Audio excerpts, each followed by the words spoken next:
Assalomu alaykum hurmatli radio anglag'uvchilar. Adabiy anglatish programmamizni anglashinglarni qarshi olamiz. Bugungi programmamizda yozuvchi Farhod Jilonning Xinjiang xalq nashriyati tarafidan nashr qilingan Ediqut yulduzi nomli tarixiy romanining davomini anglatamiz.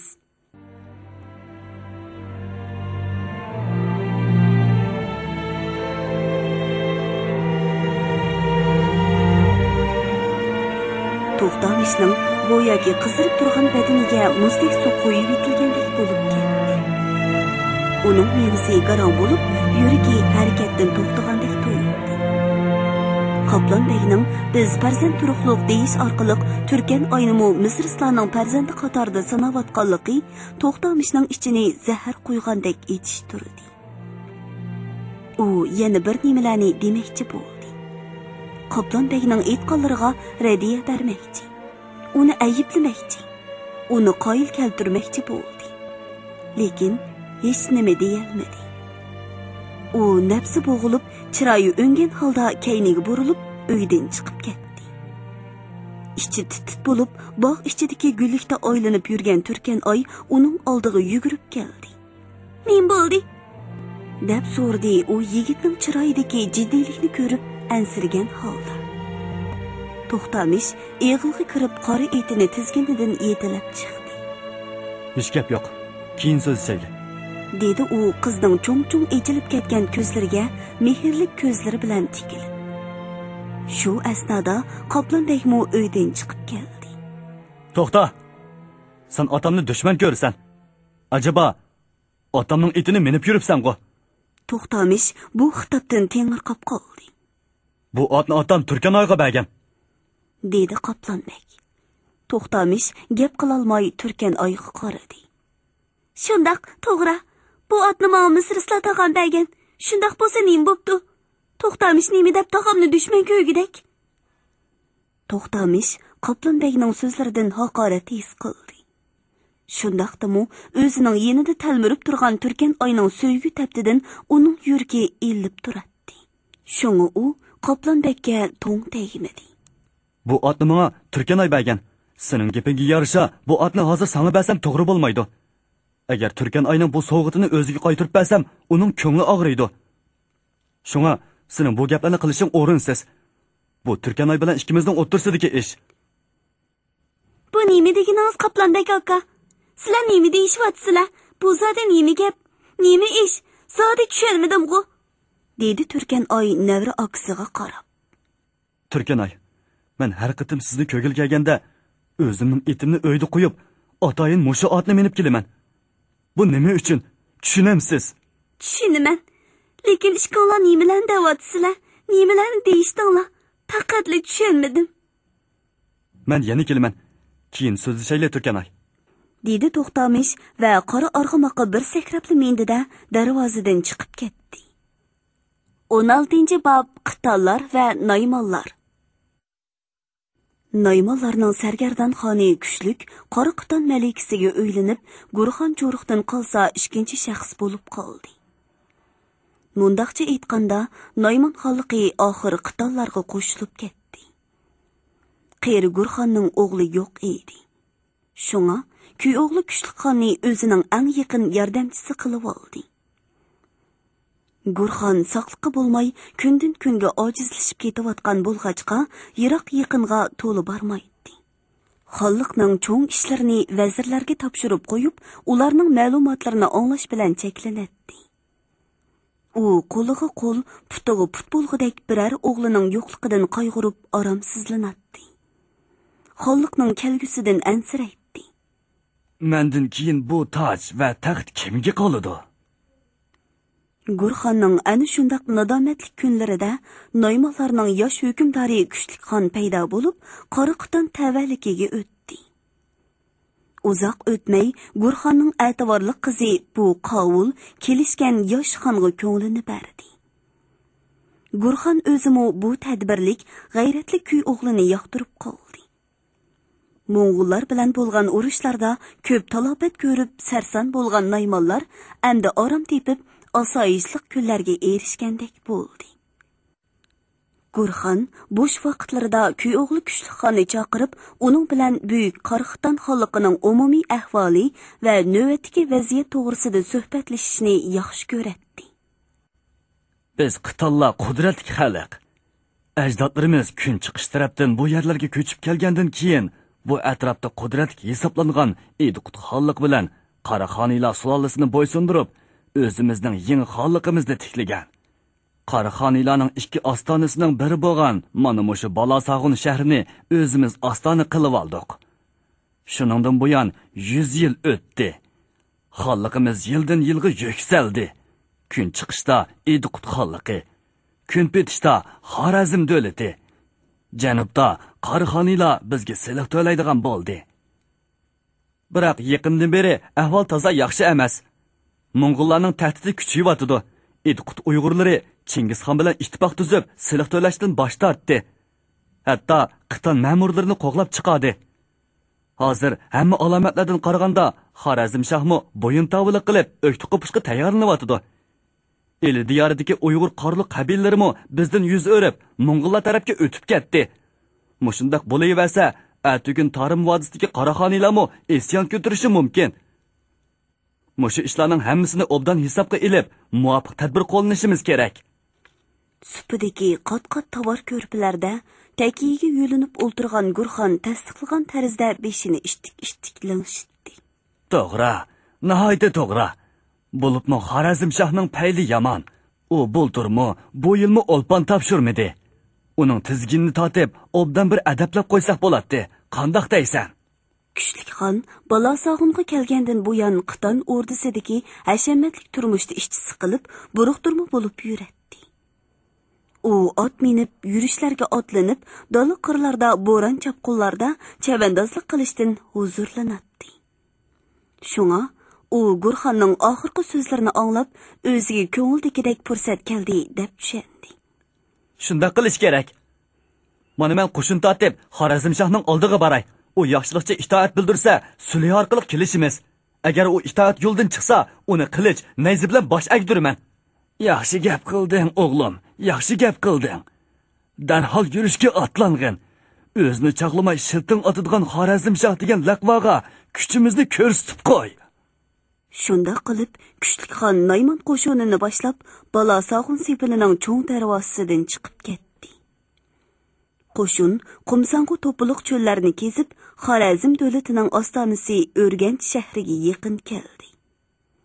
Kuchlikxon 3 nafar elchini shaharga avatdi. Ayol o'tmay, yiliqi 3 Naymon elchi bilan billa uzun tovar to'llarini kiyishib, boshlariga yo'g'on oq ipak salla o'rashgan soqolli 3 odam shahar darvozasidan chiqib keldi. Ular xush tabassum bilan Kuchlikxonga cho'nqur egilib ta'zim qildi. Hojimiz Muhammad Aloiddin Xorazm shah oliylari Shavkatlik Bahodir Kuchlikxon hazratlarini o'rdaga taklif qildi. Qadam tashrif qilg'aysiz. Kuchlikxon o'zining yaqinlaridan bir necha kishini boshlab, g'oliblarcha salofat bilan O'rganch shahridagi Xorazm shah ordusiga qadam bosdi. Bu musulmonlar davlatining hukmdori Muhammad Aloiddin Xorazm shah Naymon hukmdorini ajoyib dabdabali kutib oldi. Bunda qizg'in kutib elish va bo'libmi shaharning hayvatlik qurilishi, ordu ichidagi hashamatchiliklar Kuchlikxonni hayrat qoldirdi. 7 kecha kunduz bazmi ziyofatlar bilan o'tdi. 8-kuni Kuchlikxon rasmiy suhbatga taklif qilindi. U orda amaldorlarining yo'l boshlashi bilan saroyga kirganda, Xorazm shah to'rdagi oltin taxtda choz qurib o'ltirgan edi. Amaldorlar Kuchlikxonni taxtning o'ng yenidagi kursiga o'ltirg'izdi. Qo'rsoq selib ketgan semiz va chor soqolli Xorazm shah uchisiga zarbab to'n kiyib, beshiga simob ranglik yipak salla o'rg'an edi. Sallasining mo'ng'ay qismiga o'rikdek cho'nglikdagi so'z yeshil zumrad ko'z o'rnatilgan edi. Taxtning ishki yenidan paygohga qarab tizilgan kurslarda o'ltirishgan 9 vazirmu qimmatbaholiq kimxob to'nlarni kiyishib, oq, seriq yipak sallalarni o'rashgan edi. Hammasining qo'llarida oltin uzuklar.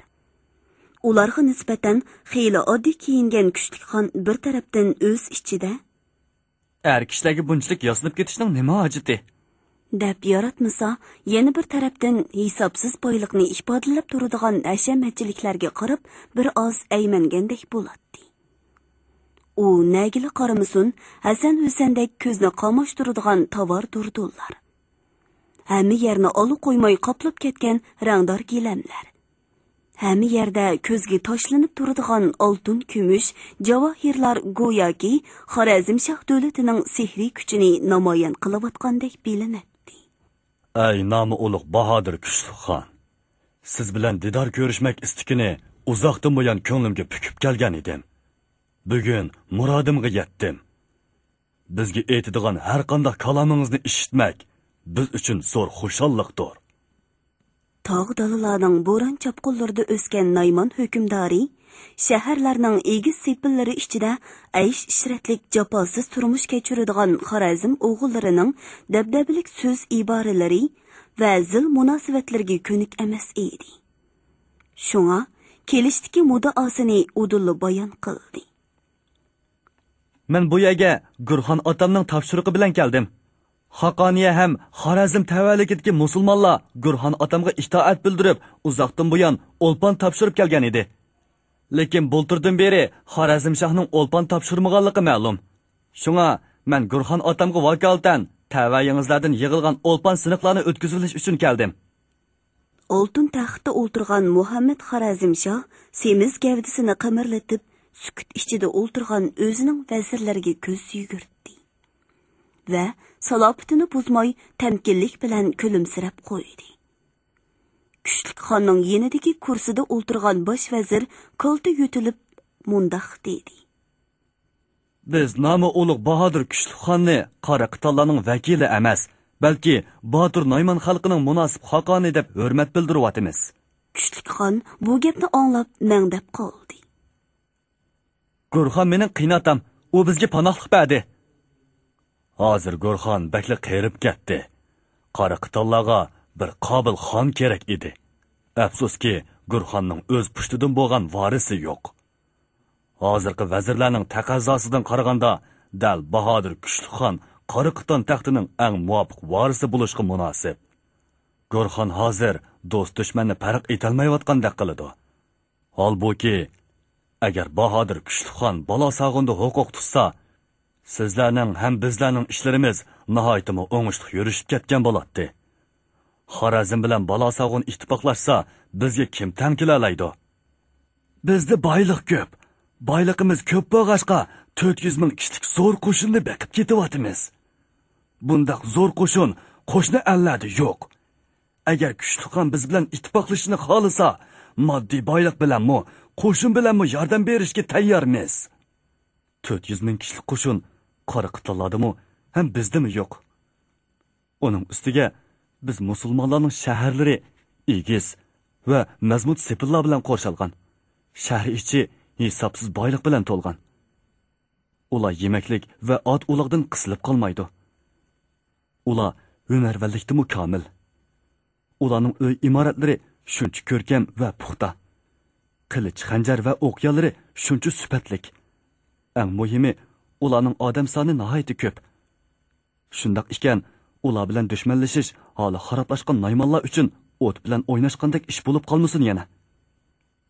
Qoraqallarga qanchalik ishongili bo'la. Ana, Etqut Uyg'urlari oshkora til ko'tarib, Qoraqallarning ma'murlarini qirib tashlagan edi. Gurxon ochiq yutib, g'ing qila olmay o'ltirmamdi. Kuchlik xon ana shularni o'yladi.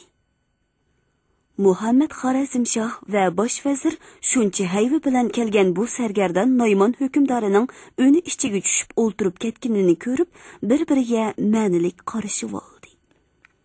Bugungi suhbatimiz mushiyagicha bo'lsin. O'lpon silih to'g'risida biz keyin ayrim kelishim tuzayli, dedi Kuchlik xon. Xorazmshoh yana dag'dug'liq ziyofat berib, qimmatbaholiq sovg'alarni taqdim qilib, Kuchlik xonni o'zitib qo'ydi. Kuchlik xon bola sog'unga qaytmay, dalada bargoh qurib turib qoldi. Oradan hafta o'tmay turib, qimmat sarpoyalarni kiyishgan salobatlik musulmonlar Naymonlar bargohiga qadam tashrif qilishdi.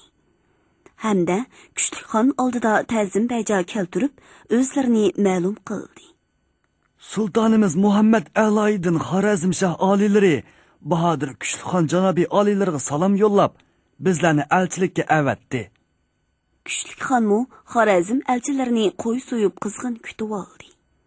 Oxir Xorazmshahning elchilari Kuchli xon bilan kelishim tuzishdi. Xorazmshahning elchilar orqali Kuchli xonga yo'llagan maktubida mundaq mazmunlar bor edi.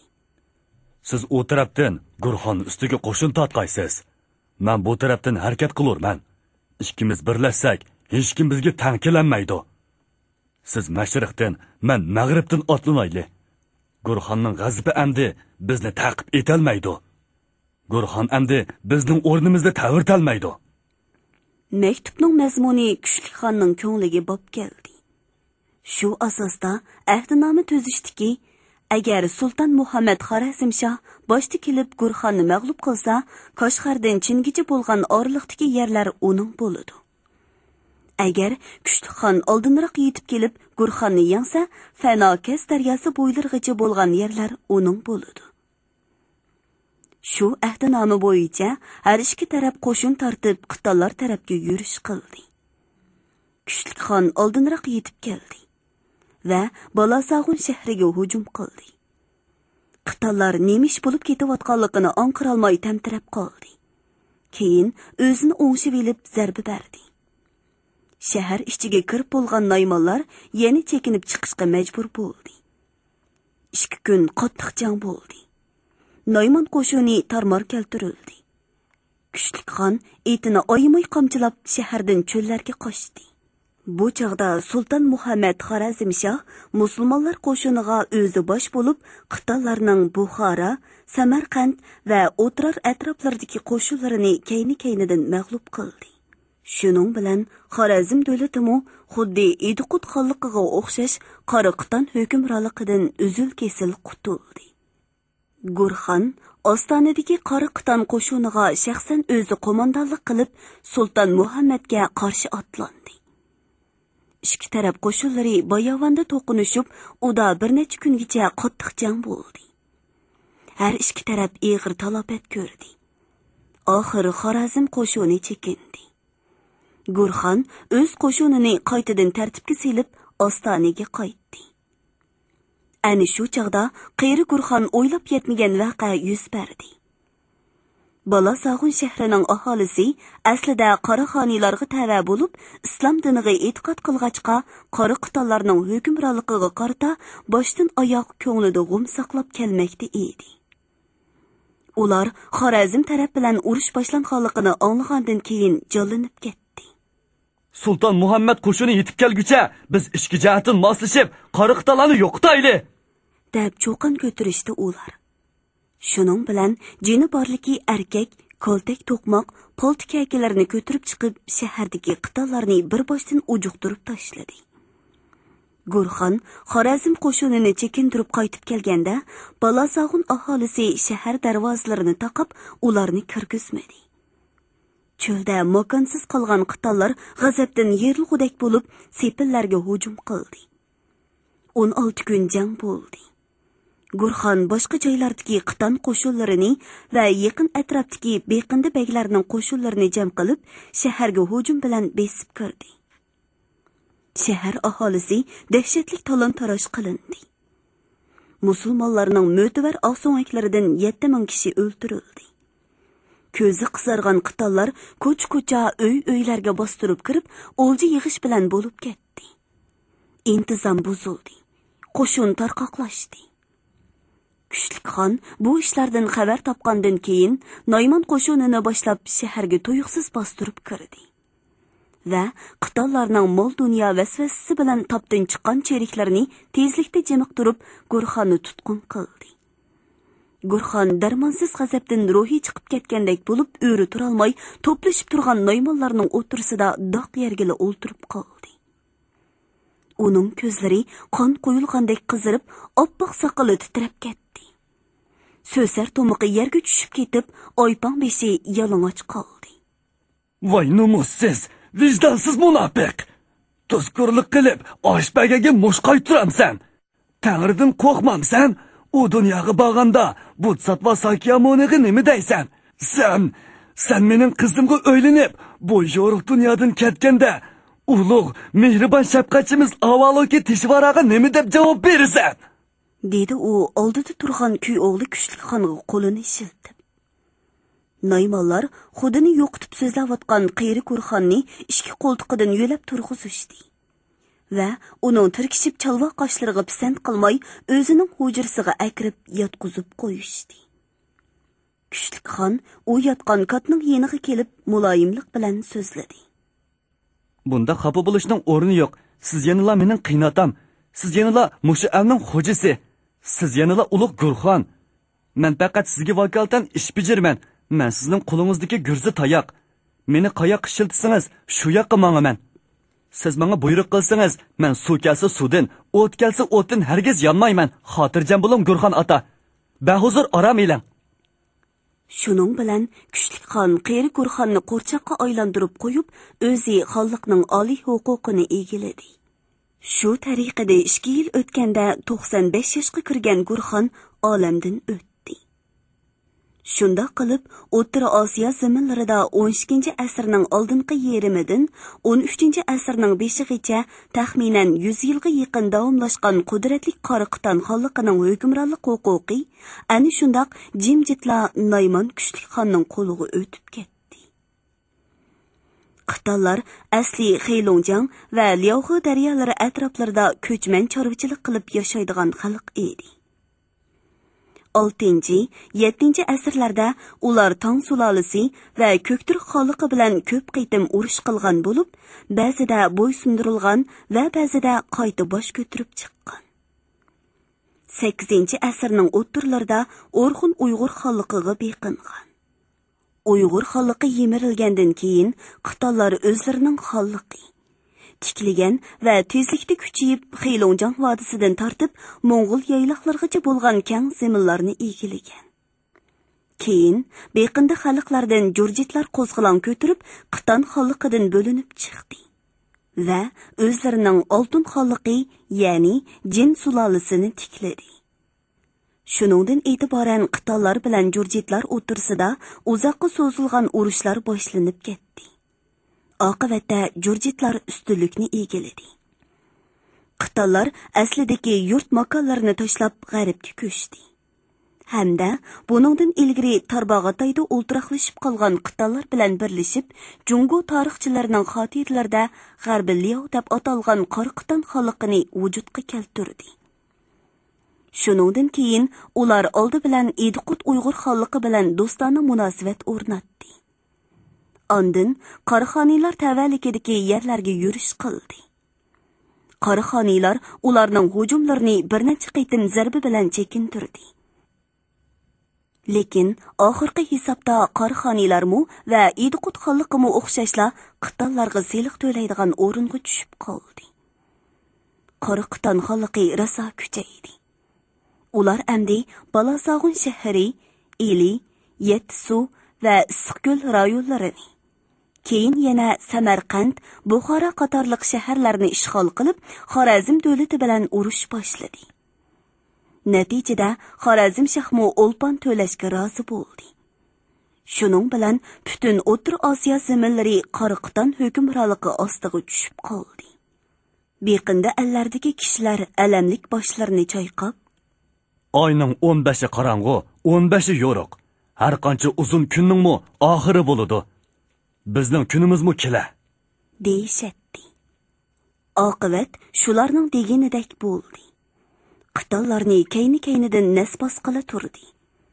Qiyri Gurxon Cho'ruqning davriga kelganda oldi bilan Ediqut xonligi va Elik vodisidagi Uyg'ur qorliq qabilalari Qitonlarni o'z zaminlaridan qo'g'lab chiqardi. Shuningdan keyin Sulton Muhammad A'lo idin Xorazm shahmu itoat yo'lidan oyoqlarini tortdi. Gurxon Cho'ruqning kuy o'g'li butparast Naymon Kuchlikxon musulmonlar sardori Xorazm shah bilan til biriktirdi. Natijada Xorazm shah Samarqand, Buxoro, O'tirar qatorliq shaharlarni ishg'ol qilib, g'arbiy Qorixoniylar zaminlarini o'ziga qo'shib oldi. Qaraxoniylarning g'arbiy qismi o'zining tarixiy musofasini tamomladi. Kuchlik xon Qoraqo'ton xonligining oltin taxtiga o'ltirdi. Tarixning chaqi tez cho'rgilab, kutilmagan keskin o'zgarishlarni hosil qilmoqda edi. Kuchlik xon ba'zi chog'larda balosag'un sepiliga chiqib, kun chiqish tarafga uzoq-uzoqcha qarab turib ketadi. Uning Oltoy tog'larini ko'rgisi keladi. O'zgarishchan, murakkab sarguzashtlarni beshidan o'tkazib, o'ylamagan yerdan qudratli bir xonliqqa bosh bo'lib qolgan bu Naymon xon Chingiz xondan o'ch elib, Oltoyga qaytishni bir kunmi esidan chiqarmaydi. Chingiz xon hozir bak kuchayib ketdi. Uningdan o'ch elish uchun oldi bilan puxta tayyorlik ko'rish kerak. Qaramla qilishga bo'lmaydi. Xorazmshoh bilan ittifoqlashib, birlikda yurish qilishga putishish kerak. Biroq Xorazmshoh Mo'ng'ul yayloqlariga otlanishga qiziqarmi? Mayli qandoqli bo'lmasin, hozircha Xorazm tarafdan bizga xavf yetmaydi. Bu jihatdan xotirjam bo'lish mumkin. Xavf kelsa, Qashqar tarafdan keladigandek turdi. Qarxoniylar tavasidagi musulmonlar Qoraqo'tonlarga bak o'sh deyishdi. Ular fursat bo'lsa, bizga orqa tarafdan tig' urdi. Shunga Chingizxonga tegish qilishdan ilgari ularni ayvashga keltirish kerak. Qaraxoniylar xaqoni Ediqutxondan o'ginib, silah to'lashdan bosh tortib. Sal bo'shanlik qilsam, ular rastdan til ko'tarib chiqishdan yonmaydi. Shunga darhol Qashqarga otlanish kerak. Miladiya 1212-yili Kuchlik xon Qiton va Naymon qo'shinlarini birlashtirib Qashqarga yurish qildi. Ammo bu yerdagi ishlar Xorazmda bo'lib o'tgan ishlardek o'ngishli bo'lmadi. Xoqoniya hukmdorlari Kuchlik xon bilan til biriktirmadi. Qonliq janglardan keyin Kuchlik xon Qashqarga besib kirdi. Qashqar tarixiga yana fojia sahifalari yozildi. Qiton Naymon qo'shinlari Qashqarga kirgandan keyin aholini islom dinidan voz kechib, o'zining butparastlik diniga kirishga qistadi. Qarshilik ko'rsatganlarni qilich va nayzidan o'tkazdi. Uylarga o't qo'ydi. Saq qolgan uylarni tortib elib, o'zlari o'rinlashdi. Qashqarda qahatchilik boshlandi. Kuchlik xon bu yerda oladiganni elib, quritib, Xotanga otlandi. Bu shaharni besib oldi va musulmonlarni butparastlikka da'vat qildi. Butparastlarning jorchilari xalqni to'plab jakor qildi. Ay xaloyiq, eshitdinglar. Tangdoshsiz qudratli Kuchlik xonning buyrug'i. Buningdan keyin islom diniga e'tiqod qilish, masjidlarda namoz o'qish, madrasalarda diniy dars o'tish man'iy qilinadi. Butun xalq Sakyamoni yo'lida minib, Budda ta'limotlarini o'rgansin.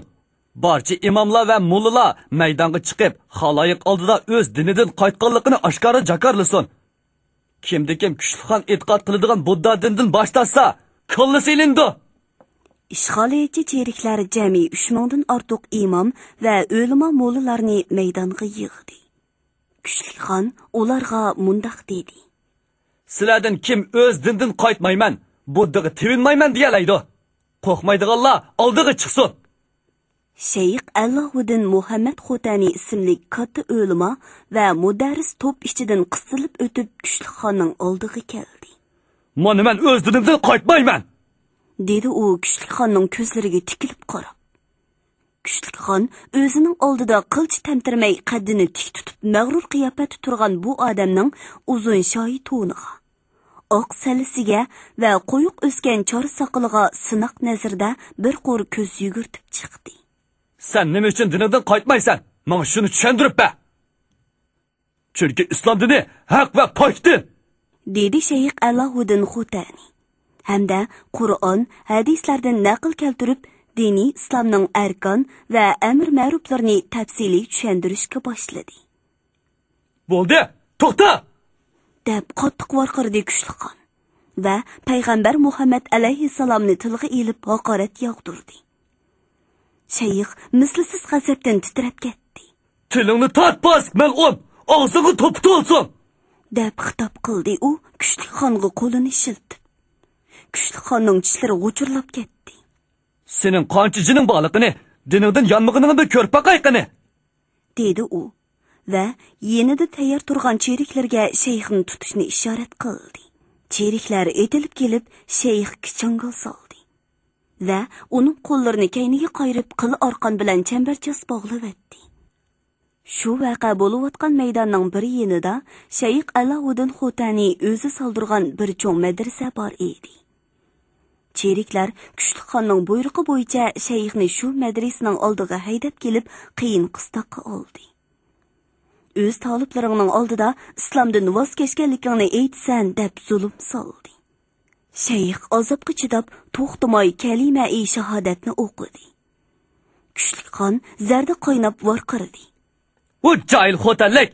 O'lim yo'lini tanlagan bo'lsang, shu yo'lga mang amisa!" Cheriklar shayxni madrasaning darvozasiga mixlab etdi. Shayx Alauddin Muhammad Xotani hazratining ana shu tariqada shahid bo'lganligi haqidagi xabar yiroq yaqindagi islom allariga tarqalib, tarixchilarning xotiralariga yozilib qoldi.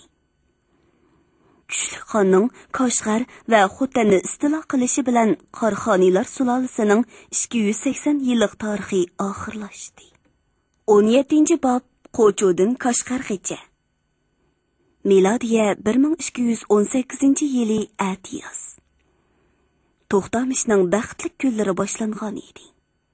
U o'z ota uyida tinch, xotirjam yashab kelmoqda edi.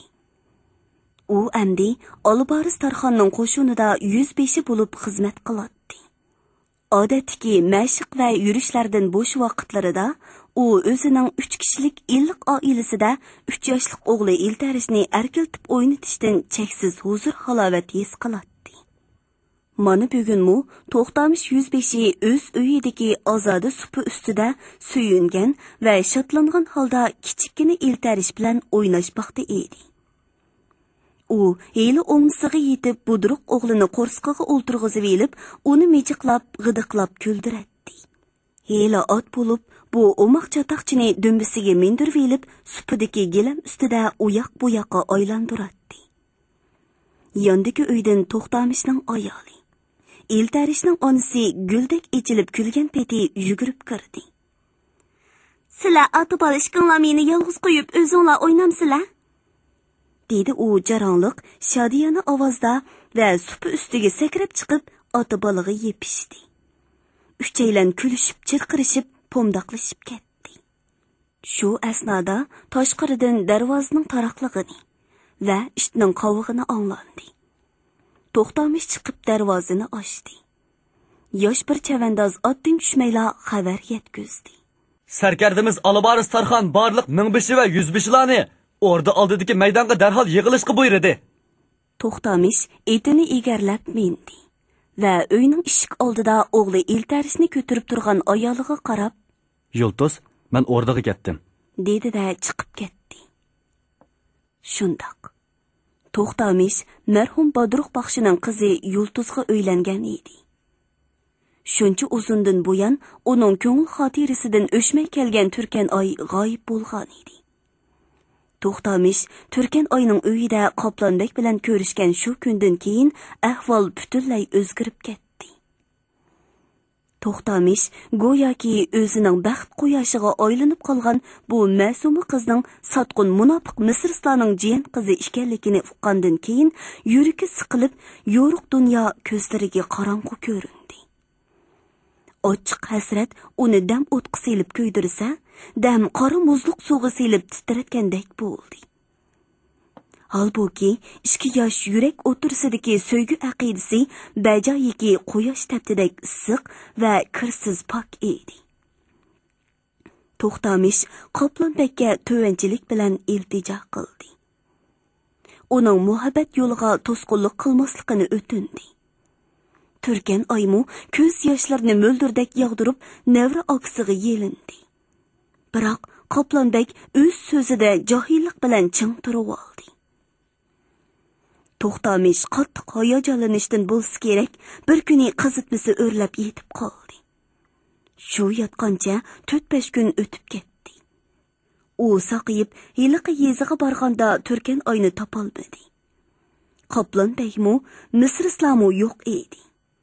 Ular qo'ru joylarini setib etib, nagidur ketgan edi. To'xtamish hech yerdan ularning uchurini ololmadi. İzdimigan, bormagan yeri qolmadi.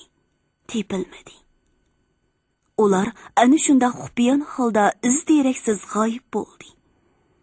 Ehtimol Qoplandek otisi Misrlarning el ichiga tarqalib ketgan yomon otiqi bilan bu yurtlarda turaverishni xo'p ko'rmagan bo'lishi mumkin. Lekin Turkan Oychu u mushundaqla ketib qolishga rozi bo'lganmidi? Yo'q, u hargiz rozi bo'lmagan. Uni majburiy akitishgan. Deydi To'xtamish. Qalbi jarohatlangan To'xtamish amalsiz qoldi. Lekin u umidsizlanmadi. U hamon o'sha mehri o'tliq jonon qizning qaytib kelishini kutib, yo'llarga talmirib qaradi. Polchilarga pol ochqizib, oqsoqollardan tushlariga ta'bir so'rab, so'ygan yarining kelishini kutdi. Shu tariqada kunlar, oylar o'tib, yil o'rildi. U Olboris Tarxonning qo'shinida yangi jangchilarni jaboliq mashqlantirish ishlari bilan mashg'ul bo'ldi. Har xil vazifalar bilan safar qildi. Bo'sh vaqtlarida marhum Bodruq baxshining oilasini davomli yo'qlab turdi.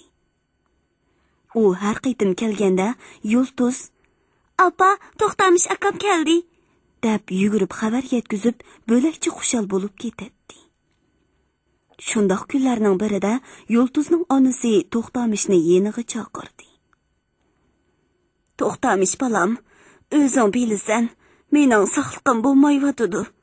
Uzoq bo'ldi, o'rin tutib yetib qoldim. Bu dunyoda ko'radigan kunlarim oz qoldi. To'xtamish balam, sen mu go'dak chog'laringdan tatib ko'z oldimizda cho'ng bo'lding. O'zimizning bolamizdek bo'lib qolding. Mushu yolg'iz qizim Yulduz bilan ishqinglarning beshinglarni qo'shib qo'yay deyman. Sen bilan biz oti ko'rgan, oni ko'rgan odamlar balam. Qizimni sana topshirib, Tarining oldiga kelsam-mu ro'yim xush bo'lib, u dunyoda mu xotirjam bo'laman. Tezroq to'yinglarni qilib etaylik balam." To'xtamish esangrab qoldi. Uning yuragida Turkan oyning o'tlari yelinjab kuyayotgan paytda boshqacha o'ylarda bo'lmagan edi. Yulduzni o'z singlimdek ko'raman. Men to'y ishini o'ylashmadim. Buning o'ylaydigan nemisi bor balam? O'g'il cho'ng bo'lsa o'ylanadi, qiz cho'ng bo'lsa yotliq bo'ladi. Bugungi programmamizning diktorlari Mohira Abdurashid, Shuhrat Abdurahmon. Ovoz texniklar Po'lat Tursun, Tahir Yasin. Mas'ul muharrir Ilhom Mahmud, Abdurasul Abdurahim. Nazoratchi Gulbahor G'upur. Bugungi adabiy anglatish programmamiz mush yerda oxirlashdi. Atidagi programmamizda ko'rishgacha omon bo'lg'aysizlar. Xayr xo'sh.